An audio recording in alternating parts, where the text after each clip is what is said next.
Hello and welcome to another episode of the Mindful Fire podcast, a show about crafting a life you love and making work optional using mindfulness, envisioning, and financial independence. I'm so excited to be joined by my friend Jeff Jaworski today. And the reason I'm so excited is because Jeff is living out my vision. He's a few steps ahead of me, maybe more than a few steps ahead of me, but he was at Google. He had a successful career at Google, but he felt this itch to pursue his own path, to reach financial independence and to move into a new chapter of life. And he has recently done that. And so I am super excited about this episode because I want to unpack how he made this happen, both financially, mentally, emotionally, all the things, how he got to the point where he said, now's the time. And I want to hear what he's up to after leaving Google. So I hope you're as excited as I am. Let's jump into today's episode. Jeff, welcome to the Mindful Fire podcast. I'm so glad to have you here. Hey, Adam. I'm so excited to be here with you. Thanks for having me. Yeah, as you know, we've both been looking forward to this one for a while. You reached out to me probably, I don't know, 6 months ago or so, and we kind of had a few meetings at Google and got to know each other a little bit. Found out we are quite aligned on our thoughts about retirement in quotes Yeah, and yeah. financial independence and all those things. And so I'm really excited to have you on the podcast now that you've actually exercised that financial independence and made a huge change in your life. Let's start with having you share a little bit about who you are, your journey, and what you're up to in the world. Yeah. Awesome. Thanks so much, Adam. I'm a 20 plus year tech and digital advertising veteran. I started back in 2004, I want to say, as a intern at an ad agency. Had a successful career in the agency space for about 8 years and left as a media director to join Google. And then I spent 12 and a half years at Google doing a variety of roles, frontline sales leadership, worked in learning and development for about 5 years. And during that time, really got very passionate about skill and capability development and coaching. And that really just became my passion. And now, I'm taking the culmination of all those experiences and have decided to make a move or make a shift. And we'll get into this in a moment, but to start my own business called The Shift. And it's really focused on being very purposeful with the work that I am now doing and also hopefully helping others fulfill their purpose as well. Very cool. Yeah, there's a lot there to unpack, but it's, as you're speaking, it's interesting to recognize the parallels in my life, right? Like your interest in coaching really came out of your work at Google, right? Your Yeah, shift from sales into learning and development, and then developing the coaching program at Google, which I yeah, have since we last spoke, I've actually done one session and it was amazing. fantastic.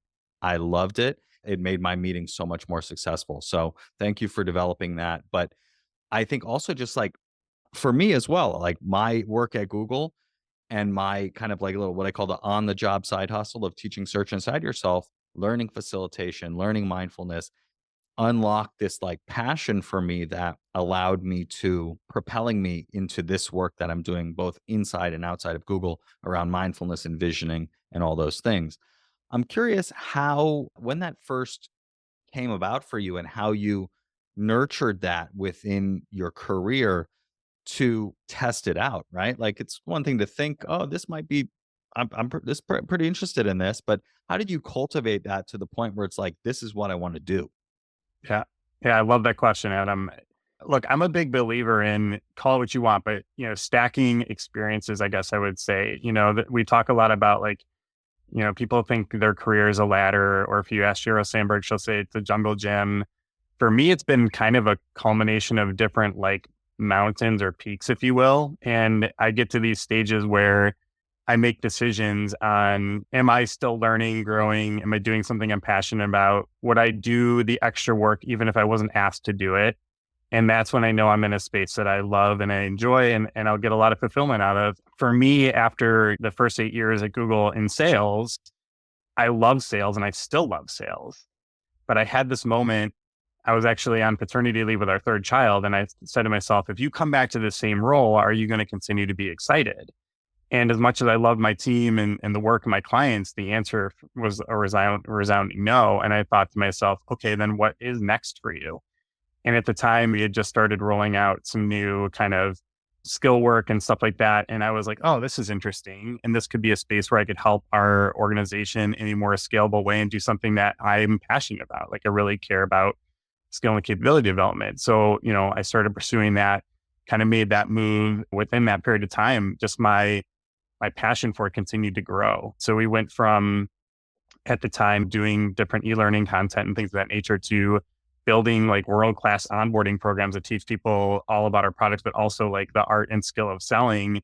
And then to the point you mentioned, founding this global sales coaching program. And even that program expanded beyond my wildest dreams. I mean, we would get testimonial feedback. One of the testimonials we got that I'll never forget was a seller saying to the coach, "I have hope again."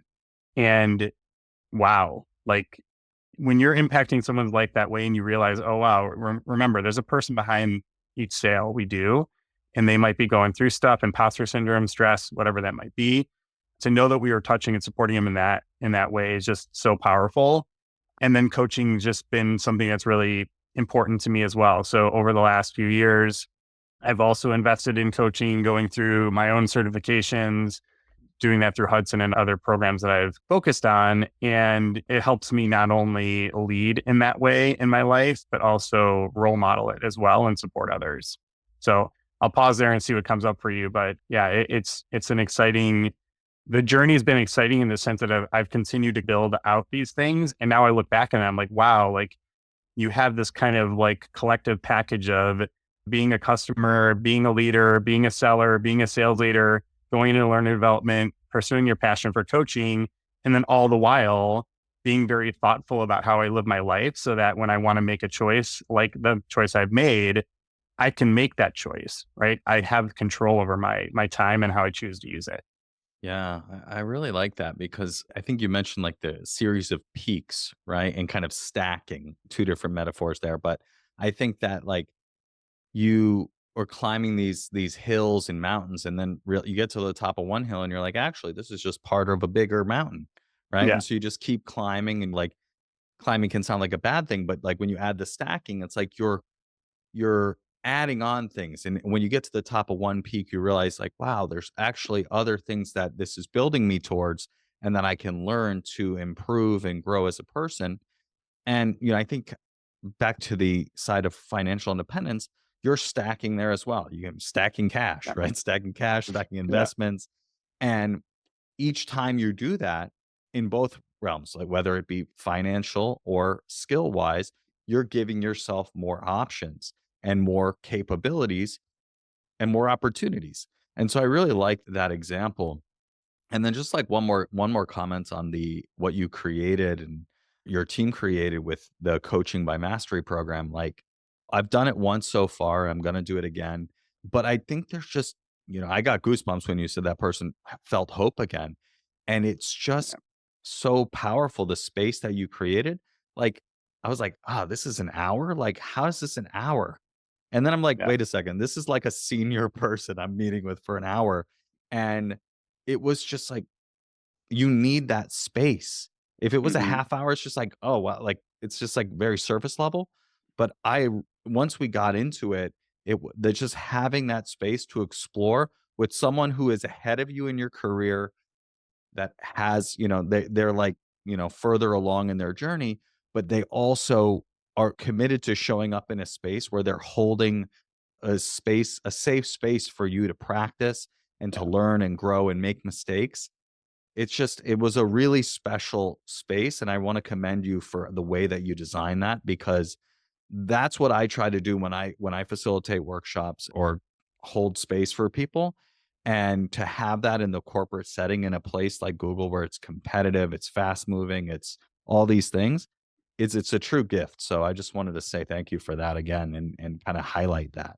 Thank you for your participation. Hopefully, many more sessions to come for you, but I'm glad the one you had was impactful. And the three words we used when building the program, we talked all the time about was it is safe, relevant, and effective. Those are the three things that were the most important to us, and safe being the number one, because look, we're in a high pressure environment. The expectations continue to rise. And it's really important to invest in people in this moment and make sure that they know that they're supported and that there's a person there still that is, yes, has a quota and metrics and things of that nature to attain and may need a experienced partner. Sometimes not always sometimes their manager, sometimes not their manager, that can just get deep, like dig deep. And what are the real root challenges we're trying to solve for here? Or, we've had cases where we've had to say like, wait, this seller, I don't know that they're even quite ready for this big pitch that they want to have in a couple of weeks because there's something else going on here that we need to take a step back and unpack. It's been an interesting journey in that space, and the program has delivered thousands of sessions already across the world. It's in the Americas, it's in APAC, and the amount of testimonials, I was getting them forwarded to me almost on a daily basis. So, the power of coaching is real. I know some companies, Google and others, know coaching really well. They invest in coaching. They know the impact it has, and many others, coaching still kind of fuzzy, right? Like, what does that Mhm. all mean, right? And sometimes you just have to experience it to just realize the power it can have. Absolutely. So let's talk a little bit more about your journey of kind of stacking, right? You're stacking Yeah, the skills, realizing over time that, yeah, this is what I want to do. I love this aspect of my work and I want to pursue this further. At the same time, you're also aware of financial independence and kind of stacking in that way as well. Tell me about how you thought about financial independence. When did you first come yeah, across the idea? yeah, How did you start to implement in your life to create these options that you have now taken yeah. advantage of? Yeah, great question. So, and I know, many who watch this will probably know what fire is, and maybe others won't. But, I really started leaning into that space, I would say, probably in my 30s, where I was thinking a lot about how do I just make sure I'm investing in my future self. And I think it's very easy to, when you're younger, to go like, oh, I'll never be 45 or right. But that will come. Right. And so I'll be 45 later this year. And I think about your younger self. How can your younger self prepare and invest in your future self? Think of that next person and what you want to kind of work towards and become. So it takes time, right? But I think there's very simple things you can do to make sure that you're living well within your means so that you can invest in your future self. And then what it unlocks for you is, and you said this, it unlocks options, it unlocks more intention around how you're using your time, the choices you're making and how you use your time, and gives you really, kind of more control, right? So when we talk air quotes on retirement, like when I retired from Google, but, that was a choice to really lean into my purpose, lean into my passion, and also spend more time with my kids while they're young. A couple of years from now, I might say I miss corporate world and I want to do X, Y, or Z, right? But again, it's a focus on making purposeful decisions and things I want to do versus things I might feel like I have to do. That is a very big difference, right? Because there's a lot of spaces, you hear the word a lot about, people will say, like, I feel stuck. And when you feel stuckness, right, that's a very challenging word and feeling to have, because then you feel like you've lost choice, or you actually don't even know what choice you would make next, right? So again, that you get into like, do you have a plan? The financial part's a part of it. Like, look, I'm not a financial expert necessarily, but the financial part helps you have a plan towards what you're working towards. And then similarly in your life and career, what are you working towards? And going back to the stacking, like, what are you stacking, right? Each time I got to like my own proverbial peak, if I wanted to do something else, in a lot of cases, actually, I was kind of starting over a little bit, right? But with the experience of like, oh, I've climbed a mountain before. So if I'm going to climb another mountain, I already have a bunch of skills and knowledge to go climb the next one. The next one might be a little higher or harder in different spaces. Like going into learning and development, I had no L&D background, right? I didn't know instructional design or any of that stuff, but you go into it and you say, these are the things I do know, and these are the experiences that I do have. And then you're very open about the skills and the experiences you're looking to gain. So I think that's the important piece, is like, what are you building up towards, both financially, but also from like personal and work experiences, and what's important to you. Yeah, I think it's a great point, right? Like you can get the money side figured out and still get there and not have any idea what you want to do, right? Yeah, So you need to actually create some space for yourself to think, what do I actually want? And yeah. then how do I start moving and using these opportunities that I have in my career to explore those and get there? Absolutely. And, look, it's different for everybody. If you're type A, you're always chasing something, you're always going after something. What's the next, level? What's the next title? What's the next promotion? It's funny. I look back on my career and I haven't, like, I've done that in moments, but I go back to these peaks, but I haven't always actually looked at it that way. So, as an example, when I talk about these different mountains and peaks, like, after graduating high school, the thing you're supposed to do, right, is go to college. So I did that, but I actually didn't really know what I wanted to do. My dream job back then was to be like an ESPN sports anchor, like Stuart Scott. Like that would have been my dream gig. And when I went to college, I majored in television and video to do that. But when I went there, I didn't really do a whole lot of research. And I was like, I should actually figure out what the job placement rate is for this major. And the answer was 3%. Right. And that was my first moment of like, whoa, like, is this really what you want? Do you want this so bad that you're going to go after the 3% and all the other things? And I kind of came to the realization the answer was no. And I still remember, I think about a week later on a ride home with a friend of mine, I made the decision to completely drop out. So then that was like the first, okay, now I'm starting over. And I was working at Best Buy at the time. When they got wind of it, they offered me a supervisor position. I had no idea they had any interest in me doing that. And I became the youngest supervisor in the company at 19. When that happened, I learned two things about myself.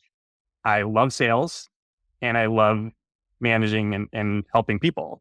Right. So that would have never happened if I didn't make that decision. Right. And then there's been many more since then. I got to a top performer at Best Buy, won an award. They took me to this offsite and all these other things. Shortly after that, I did the same thing. Is this what you want to do for the rest of your life? And the answer for me was no. So I got to my own proverbial peak of that experience and decided to go back to college. Took a demotion, went back to college, started over, right? So I'm happy to share more on these spaces, but like those are just a couple examples of you hit your own peaks, and then sometimes you might actually go down to then move up even higher in the next decision you make, right? So I'm in the midst right now of like I'm looking up at a potentially who knows how big the mountain is, right? But I am kind of starting over again. I've never been an entrepreneur before. So in this space, I'm taking the culmination of my experiences and saying, I've climbed many mountains before. I've done hard things before. How do you take all those experiences, the skills and knowledge you've gained and then move into the next thing? Yeah, that's very interesting. The aspect of starting over. Anyone can relate to this because if you ever start a new job, you're starting over in a lot of ways, right? Even within the same Yeah. company. I mean, I remember when I started a new role a couple times at Google, and honestly, roles that I didn't even choose. I mean, I Hmm. just got reorged again. And now I have a new job and a new team and a new manager. And it's like, yeah, I'm starting over, right? But like, Yeah. it's interesting. I look back on just like the last like 2 months, like I've like adapted pretty quickly and like gotten in a decent groove and made some good progress because of all the stacking skills I've done before. And I'd love to move into this like, okay, I'm passionate about helping people develop skills and capabilities. I'm passionate about coaching. I want to be an entrepreneur. I want to move into entrepreneurship. How do you say it's time? Right? Tell Yeah. me about how that came about and how you actually were like, yeah, like I'm going to leave this awesome job. You were a Yeah. director at Google, right? That's a Yeah. pretty coveted job. How Yeah. did you come to the point where you're like, "Yeah, I'm gonna do this"? Because I've Yeah. thought that 100,000 times, and I'm not a Yeah. director at Google. So Yeah. I'm very curious about how you made that leap. Yeah. Great question. Well, look, it wasn't an overnight decision. It took a lot of time and a lot of work that I had done, to prepare for it. I would say it was probably 2 years in the making. So even before I got to director, I would say, I was starting to think through what I might want to do in the future and do next. If you would have asked me, or we were doing this podcast 2-ish years ago, and you said, "Hey, Jeff, I have a sense you're going to start your own company in the future," I would have said, "You're crazy. Like, no way." That wasn't even on my radar a couple of years ago, but it really was investing in coaching myself, going through Hudson Institute of Coaching and that program and being coached where I started to get really clear about what I might want to do next. I have a vision board that sits right here, and I look at it all the time. I'd never done a board before, but that was the capstone of this program I went through. And there was a date in the corner of it that says 12/18/2023. As we record this, it has not happened yet, right? That date was an important marker to say, what do you potentially want to do next? And the answer could have been, hey, you're doing exactly what you should be doing. Keep doing the thing you're doing, right? That was very much an option. It wasn't a forced, you have to make a change. But then you may notice that I've already made this decision before 12/18/2023. So my last day at Google was July 7th. And really for me, use these words, but they were ringing in my head. I did all this work. I did all the preparation. There's milestones on the back of the vision board that say, these are the things you need to get done to be ready. I had done them all and more. So I just started asking myself, like, what are you waiting for? I'd done the work financially. I had 8 million conversations with my financial advisor, pressure testing all the things, make sure I had runway. And then I also had built the website, had started thinking through the messaging, had already been coaching and supporting people. And I got to this point where I was like, what are you waiting for? What else do you need to do? Because really, there's no such thing as the perfect time, and there's no such thing as being perfectly ready. Those two things are just not true. They don't exist, right? So essentially what I did was I was going to a conference, a learning conference in May, and I said to myself, like, use this as a marker point. Go to this conference as my future self, which is as the shift, running the shift, not as a Googler, right? And of course, people would know I'm at Google, all those things, that's fine. So I went in there intentionally as my future self. And I remember the first question they asked us when we arrived at the conference was they said, what is your intention? And I did not know they were going to ask that question. I was like, wow, that's a pretty powerful question. I won't swear on your podcast, but I would say what I wrote down was to make a effing decision around what I was going to do. And the back of a notepad, I was writing to shift, not to shift, this whole list of the reasons why or why not to do it. And the reasons not to do it were all very logical, right? Health insurance, financial security, safer decision for my wife and my family, and things like that, to just keep doing what I was doing. But the reasons to do it, it was a long list around purpose-driven, flexibility, a lot of other stuff. And then the one that really cracked it open for me was I had this kind of epiphany during lunch. And the answer I gave to a fellow coach was they get their dad back.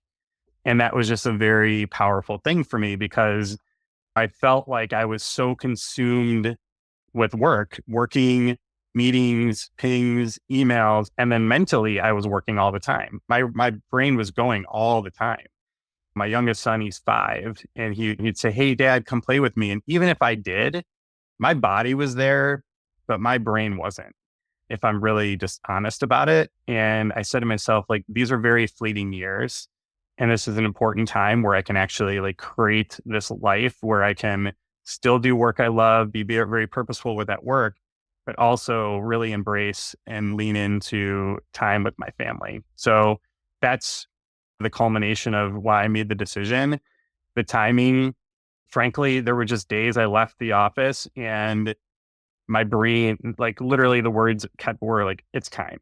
Like, and it got to a point where my inner voice was almost like yelling at me, like, come on, let's go. So at some point you just have to decide, are you going to do this or not? And for me, I felt like there would always be a what if I didn't give this a go.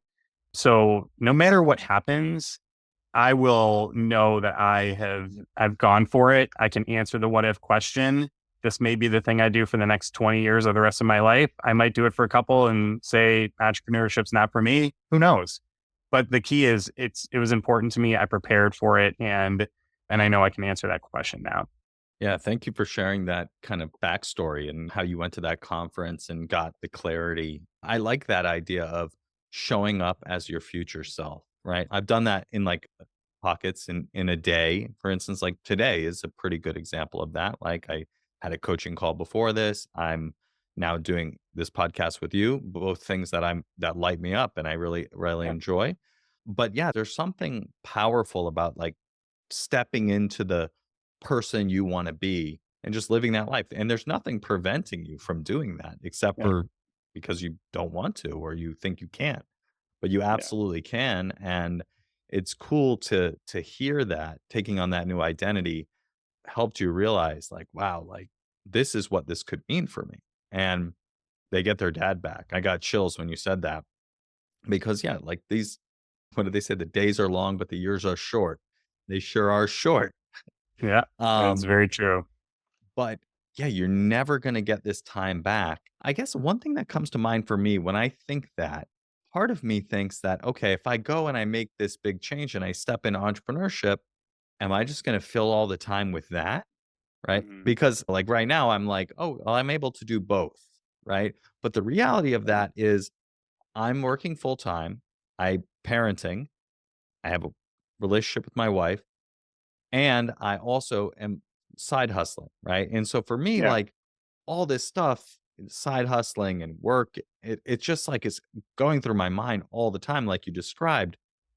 I guess my fear is that if I go and I leave and I do this, then the entrepreneurship stuff is just going to fill up all that mental Yeah. space. Have Yeah. you thought about that? Is there anything that you're doing to prevent that?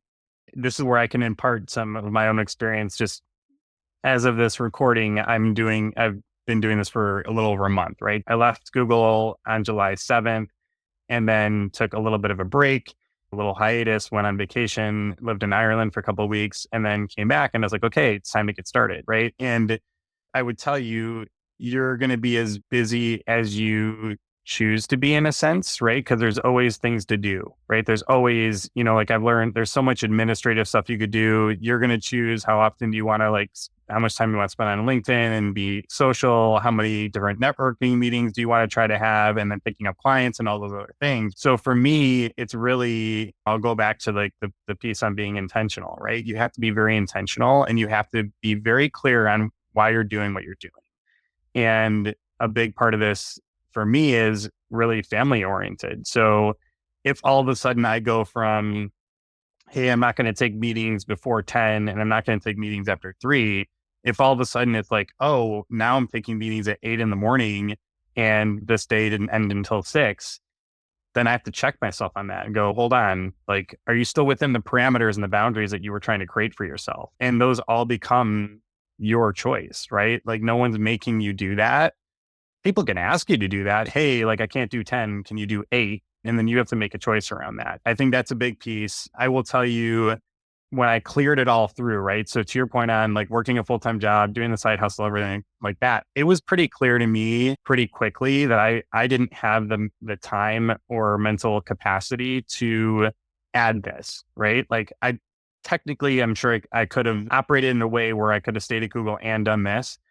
I just didn't feel like I was going to be able to give this its real like fair shot, if you will, doing it that way. And I was already pretty like consumed with too many other things. So I just said to myself, like, you're either all in or you're all out, is the way I looked at it from like the entrepreneur side of things.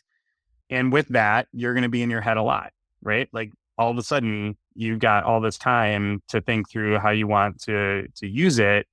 And that can be the most powerful thing in the world. And that can also be the most dangerous thing in the world if you start saying to yourself, like, I can't do this, or I'm not going to be successful, or whatever. You have to be ready for, you're going to be talking to yourself a lot. Make sure you have still a good kind of like board of advisors, if you will, people you trust that you can talk to and stay connected with. And then again, like be really clear on why you're doing it. Because there will be moments where you might actually like not realize you're straying away from it. And you have to go back and say, and you can adjust, but you have to go back and say, like, hold on a second. Like, remember, this is why you're doing this, and then be very choiceful and intentional with how you spend your time. That's the way I look at it, but it's, very, very early days. So it's still a work in progress for me as well. Yeah, no, that's a really good advice because you're in control to a large degree on how you want to go about creating this life. And yeah, you're going to get off track, right? So I think one as you were speaking, I was thinking like, man, just like writing down like a why statement. I've heard about Hmm. this in other fire podcasts. I think they call it like a financial plan guide rails, right? It's like here's Yeah. what I'm going to do, and that's not the name, but here's how I'm going to invest and what I'm going to do when the market drops and things like that. So like you can do this for yourself, like an operating system for your life. It's like this is why Hmm. I'm doing this, because it's very easy to get caught up and to chase the shiny objects and to get consumed Yep. by all the things. And I do that all the time myself. And it really just, it takes the fun out of it, right? It takes the Yeah. intentionality out of it. Thinking through the why of it, right? I mean, I guess the other piece I would offer is remembering your why. I think Simon Sinek talks about like start with the why, start with the why of what you're doing. And, if you can continue to go back to that and you feel really good about the rationale and the why behind it, then you can continue to carry yourself forward, right? But the moment you start to compare your why to somebody else's is when you get yourself in trouble, right? So, or you could get off track. So, for example, not being at Google anymore, and as I first start out, and again, like I did the financial preparations to be able to do this, you can't now compare yourself to knowing like, oh, well, this is what I used to make, and this was my health insurance over here, and now, and this person has X, Y, and Z, and I don't have that, or it looks different for me. Okay, yeah, that you chose that, right? That was your choice. That was your why behind it. Same thing with the amount of hours you want to work or the work you want to do. So even as I launch the business, I'm diversified in terms of the different types of work I will do, but all of the different types of work that I'm offering and looking to do are things I want to do.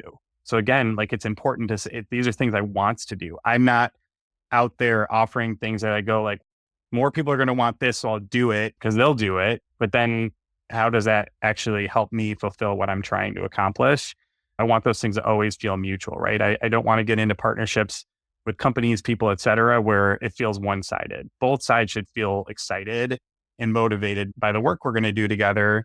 And that's really, really important. And then from a measure of success, it's funny, so many people, the buzzwords I heard a lot when I was leaving, people would reach out to me and say, hey, oh my gosh, the decision you made, I'm so inspired by it, or you're so courageous, or what a bold move, like all those words. And then I also heard some, I'm jealous or envious of what you're doing. I want to do this too. How are you doing this? All those things. I'd also hear, oh, your business is going to be amazing. It's going to flourish. You're going to do so great, et cetera, et cetera. The thing I always remind myself when I would hear those things is they're saying those things from their own lens, right? So when someone says they believe they're inspired by what I'm doing, the question might play back to the person might be like, okay, great. But if you're inspired by this, like what are you doing to inspire yourself? What would your own inspiration look like for you, right? Same thing with using words like courage or words like jealousy, right? Like if you're jealous, then like what's your plan? What are you working towards? How can I support you in that? And then making sure you have your own measure of success. Because for me, money is not the only measure, right? If money was the only measure, then I would probably have to change some of my OKRs, right? I probably wouldn't be saying 10 to 3 is my meeting window and things of that nature. There's other measures of success, more time with my family, more spaciousness, more intentionality around how I'm using my time, et cetera. Again, like people are going to always have their own measures. It's really important to be careful not to compare yourself with others and be really clear on the return on your own investment that you're trying to make. Yeah, no, that's a really good point. And that gets back to having a clear vision for what you actually want and why you actually want that. Because it's so easy to get distracted, see what other people are doing, be like, "Oh, I could do that, and I could do that." But, I like what you said about getting really clear on, like, what things, what offerings you actually wanna put out there and that you wanna actually spend your time on. I wanna ask more about that, but first, I wanna ask you how you think about financial independence as, like, a capability you now have, that you've built, that you've stacked over the years, and as you pursue entrepreneurship, obviously, you wanna make some money with the business, but financial independence in my mind, and as I think about my own journey to financial independence and my why for financial independence, it is exactly what you're doing. I want to pursue entrepreneurship from a place of sufficiency, from a place of knowing I have enough, knowing that I will always be able to take care of my family, put food on the table, and that I can build this business with that knowing and that backstop and that safety net underneath me. So I'm curious, how do you think about that as you left Google and you took some time off and you look towards now that you've actually started moving into the business? How do you think about financial independence as a Yeah. kind of capacity or capability in your life? Yeah. I'll be very clear in saying if I didn't have financial runway, I wouldn't be doing it. Right. I wouldn't have been comfortable doing this. I'm self-funding it. I'm literally investing in my future, which is now my current self as I start this business. But I think the powerful element in this is it goes back again to there's really the two most important things you have in your life are your time and how you choose to use it. And what financial independence has provided for me, or the runway I've built to build this business, is the ability to move into this space again with intentionality, with purpose, and to know that I have runway, right? So that when I'm working through things, when I'm networking, when I'm having conversations, when I'm exploring partnerships, et cetera, these are all things that I want to be doing, right? And it's less about, oh, I have to do this. Otherwise, I'm not going to be able to buy groceries, right? So I think a big part of the financial independence piece is there's the current state for people who are ideal in an ideal space. You're doing work you love and also preparing yourself for what's the next thing you're going to love and the next thing you're going to love and the next thing you're going to love. I think a lot of people live in their current moment and their current state and don't think through these things. And all of a sudden a lot of time has passed. And then that's when you run that risk of like stuckness of like, well, now I just feel stuck. I don't know what I want to do next. And I don't have the financial independence to actually like have any control over what I do next. So you have to build towards those things. But I flat out would not be doing this. Like my family means way too much to me to ever put us in that type of position. But knowing I have their support, knowing that they believe in me and they trust me, and that we have built financial runway to do this and really invest in such an important part of my kids' lives when they're young, it just means that it means the world to me. It means more to me than any amount of money could. The money is enabling the ability to pursue my passion and really spend more time with my family. Yeah, that's a powerful testimonial right there. Like for Yeah. financial independence, I would not be doing this if I didn't have the financial independence, the financial runway, as you call it. And another thing that came up for me is like, this is an investment in your family. This is an investment in your kids, full stop, right? In their life, Yeah. in their happiness, in their connectedness with you. And that's a really cool way to think about things. It's not just financial investments, like investing time, investing in yourself, investing Yeah. in your kids, right? All these things are investments and they're being supported by the financial investments that you've made in the past. It's a stacking that you've done. And then certainly the skill stacking that you have done as well, right? You wouldn't have Yeah. achieved financial independence or financial runway at this early age had you not learned the skills of that, but also progressed in your career, been successful there, and also built that awareness of what it is you actually want to do. So I think it really just speaks to being intentional kind of in all respects as much as Yeah. you can. Yeah, 100%. And look, a big part of this is like you've got to have a plan, right? Like, what are you working towards? And there's going to be micro elements of that. Okay, the thing I'm doing right now, what do I want to get out of this over the course of a couple of years? But then again, using that stacking, like these things build upon themselves over time, right? So I was in the digital tech advertising industry for over 20 years. I don't remember the exact day I started really packing money to the side and investing like that, but I'd say maybe 5 years into it, I realized I should be more serious about maxing my 401k and things of that nature. And then you build your way towards that. But the other part of this as well with the business and a lot of what you're doing with the podcast, for example, is your passion. You're building toward that. You're building a community, you're building followership, you're building content.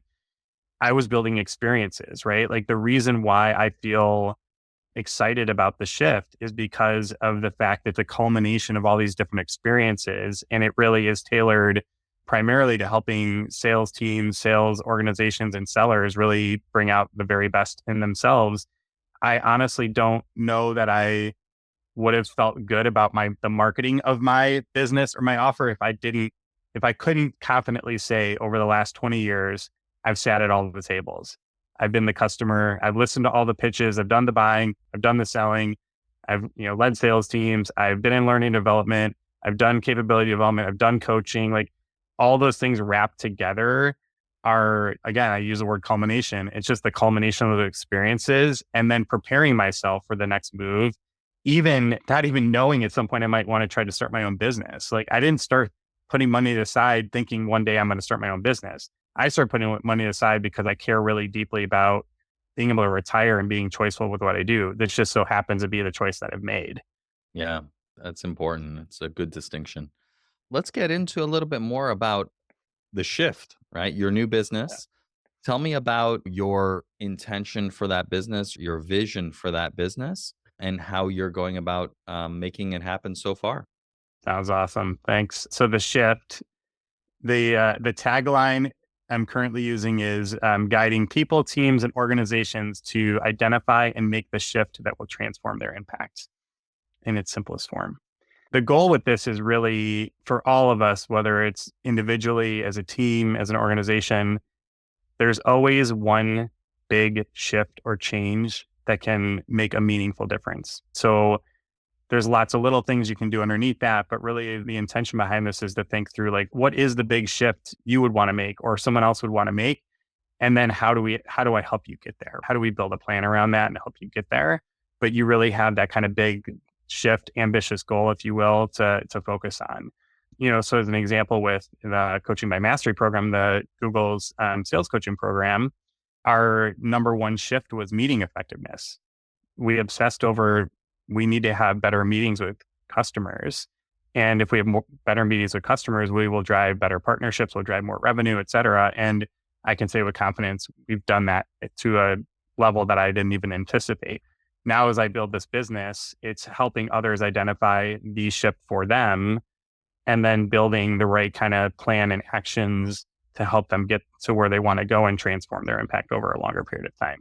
Got it. Very cool. And you mentioned like there are various ways that you want to be offering this. How do you envision those? Because I think about my own, I want to be offering coaching and various things. I think about like various offerings like Yep. workshops and speaking and like so I'm curious like what are yours? Yeah. So my set of offerings currently are I offer one-on-one coaching, so personalized. We can get deep on the shift you're hoping to make and then build a plan around that. I am doing a lot of team and group coaching and workshops currently. I still do a lot of work actually with Google in this space, which is a lot of fun. And I'm working with a couple other companies on that as well. I do offer speaking engagements where I can actually just come in and talk and drive some inspiration around the impact of coaching and driving higher performing teams and my experiences at Google and over the last 20 years. And then the other piece I'm offering, which is really interesting, is I don't know if you're familiar with fractional leadership, but essentially supporting organizations who, especially during this current kind of state of play we're in right now with the economy and otherwise, there's a lot of companies who might need sales leadership support or need enablement support, but not in a position to hire someone full time. I'm offering a percentage of my time where I get embedded in their system. We set a few kind of key goals that we're going to focus on together. And they can essentially put me on retainer for, say, 20% of my time to just be a part of the organization for 6 months, a year. We would figure out how long it will take. But that way I can feel like I'm really in it with them and we're partners in that. So one-on-one coaching, team group coaching, speaking engagements, and fractional leadership are the four main pillars. Very cool. And yeah, I'm curious also, like, how did you go about getting your first clients in this, right? Anyway, I mean, Yeah. I'm asking for a friend here, but anyone who's thinking, okay, I want to start my own business. I want to do those things. Mhm. Where do Yeah. you start? How do you get those first customers to say yes? I guess 20 Yeah. years of sales experience helps. Again, you just got to build up all the different skills and then utilize them accordingly. But no, I think it's important to build a bridge, right? So look, I would say all the experience I've had over the 20 years help in sales and otherwise. I still, like I said, work a lot with Google. I love Google and that place will always be home for me. So I love that I still work with Google and Googlers quite a bit. And then look, your network's really key, right? Like I built a lot of connections with people and then people I trusted, I would give them kind of a sense of where my head's at, what I'm thinking through, and you make connections that way. So I started to make connections in thinking through different companies and people I could work with. And then once I made the transition, it was like, okay, I'm making the transition. And we started working through those things. I had 3 contracts signed. Basically, during my brief hiatus period, I signed 3 contracts. So that was only part of the hiatus. It wasn't a hiatus, but it was like set a little bit of a foundation for myself and then, get things started when I got back. So The biggest piece of advice I would say is build your bridge, right? Like it's really important to understand who are some of the key contacts, companies, people that you could work with, and then who do you trust enough to know, like, hey, I'm planning a transition here.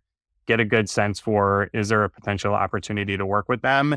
So you're not jumping off a cliff and going, okay, I've got nothing. Like, let's get started. So I think you've got to have something to build towards is really important. And then do not underestimate the power of networking. Like I've invested heavily in networking up front. And if you get too caught up in, well, how many hours did I spend today that I got billed for versus not billed for? It's a very short-sighted way of looking at it because then you're just kind of chasing. You're just running after and just trying to grab whatever you can grab versus being very thoughtful of what you're trying to do and build over the longer term.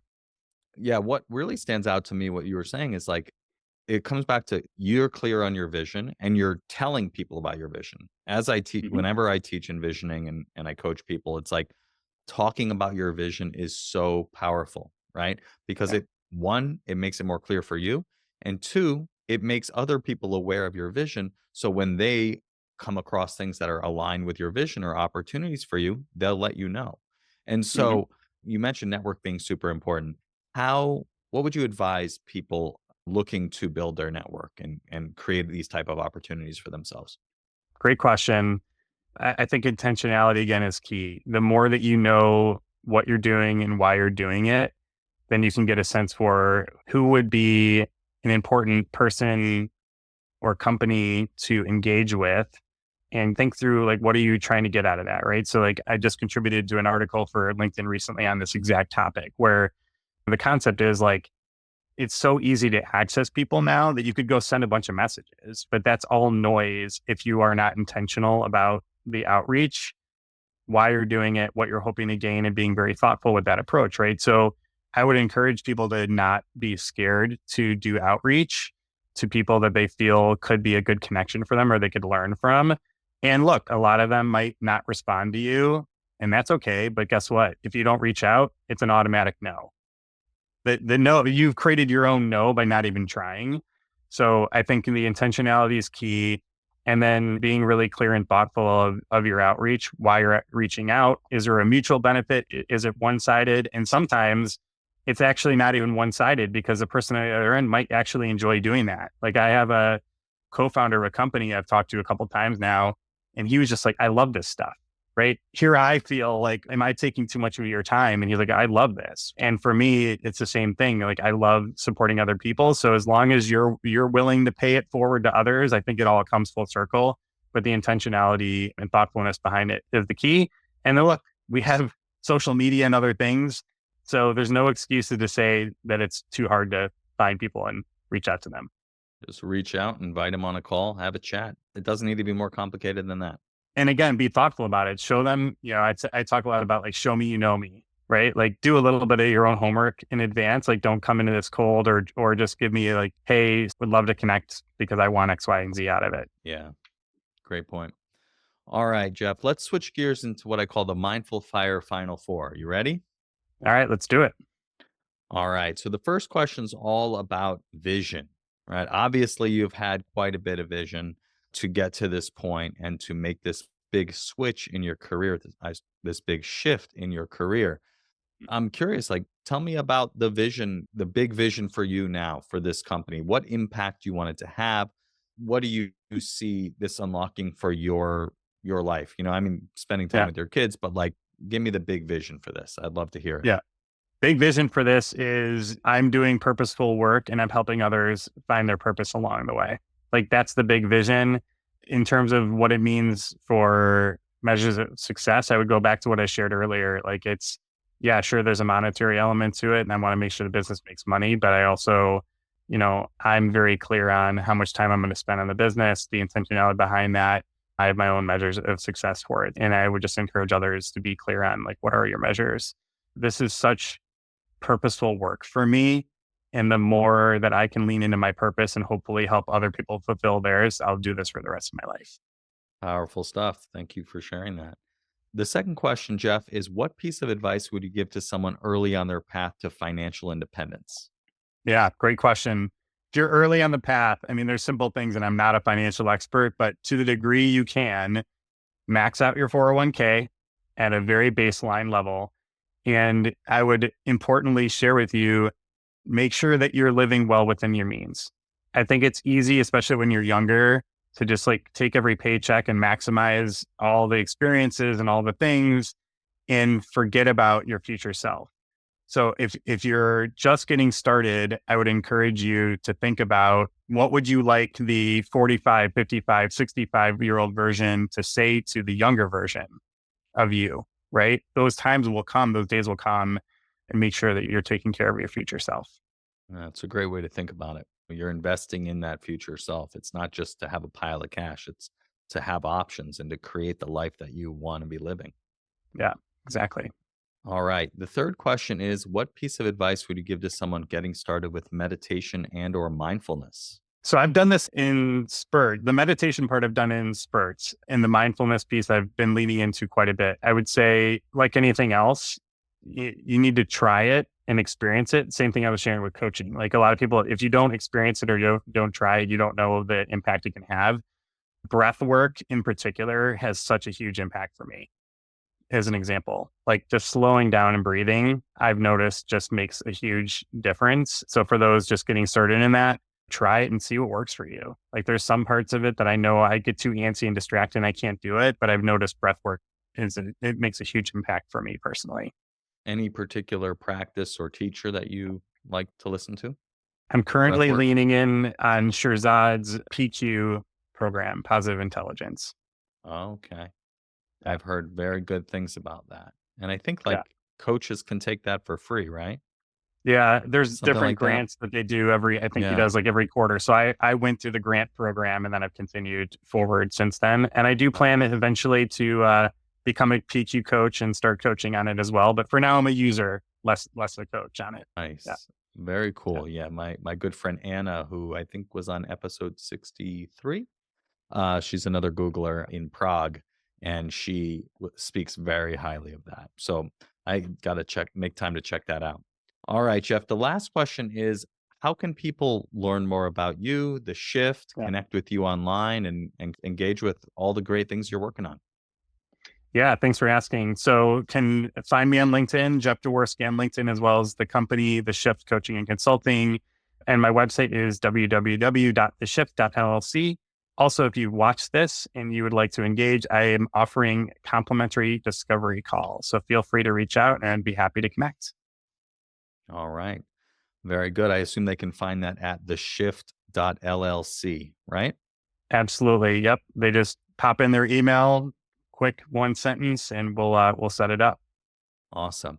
Well, I hope you guys will check that out. I know I've learned a ton from Jeff on this call and previously in our conversations. So definitely follow him on LinkedIn and reach out to him.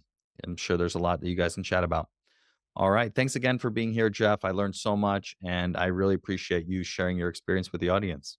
Awesome. Thanks so much, Adam. It's great to be here.